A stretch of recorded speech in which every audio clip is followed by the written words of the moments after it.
Assalamualaikum warahmatullahi wabarakatuh. Halo semuanya, di sini aku akan menceritakan sedikit kisahku ketika mengikuti Olimpiade Apotema 2019. Saat itu aku masih kelas 8 SMP.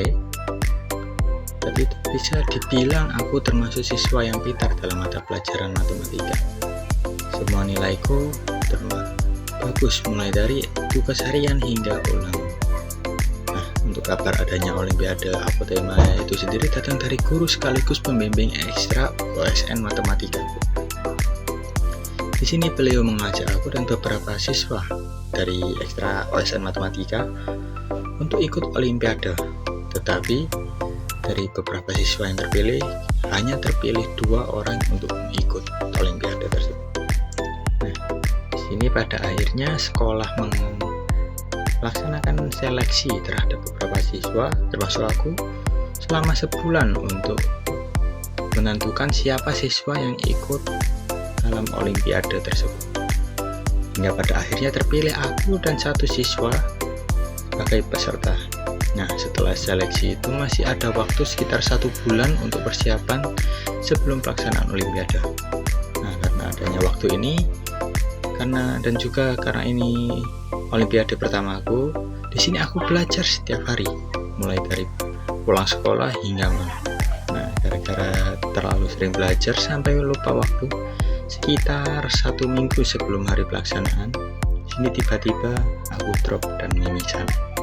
Nah, ketika ketahuan oleh guru dan orang tua kalau aku mimisan, di situ langsung dilarang belajar lagi dan harus istirahat total selama seminggu.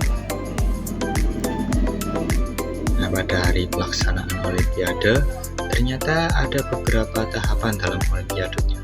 Untuk tahap yang aku ikuti pertama kali itu tahap penyisian yang dilaksanakan di Surabaya. Nah, di situ aku berangkat bersama siswa lain, peserta dan juga 2 pembimbing. Ketika sampai, ternyata ada banyak peserta yang ikut Olimpiade ini. Ada sekitar 20 orang lebih. Nah, setelah ikut penyisian, di sini harus menunggu 1 minggu untuk melihat hasilnya. Ketika hasilnya sudah keluar, dari 20 peserta lebih ternyata aku masuk ke dalam 5 besar. Tapi sayangnya di sini hanya peringkat 1 sampai 3 yang lolos ke tahap selanjutnya. Jadi aku dinyatakan gugur pada tahap penyisian. Jujur waktu itu sangat sedih ya rasanya, karena tidak bisa lanjut. Tapi berkat dukungan dan pujian dari orang tua, teman, dan guru, alhamdulillah aku berhasil menerimanya dengan lapang dada. Nah, dari Olimpiade itu aku belajar bahwa walaupun kita menganggap diri kita ini sudah merasa pintar, tapi pasti ada orang yang lebih pintar dari kita. Di sini kita hanya bisa terus berusaha untuk melakukan yang terbaik, dan untuk apapun hasilnya kita harus menerimanya dengan lapang dada.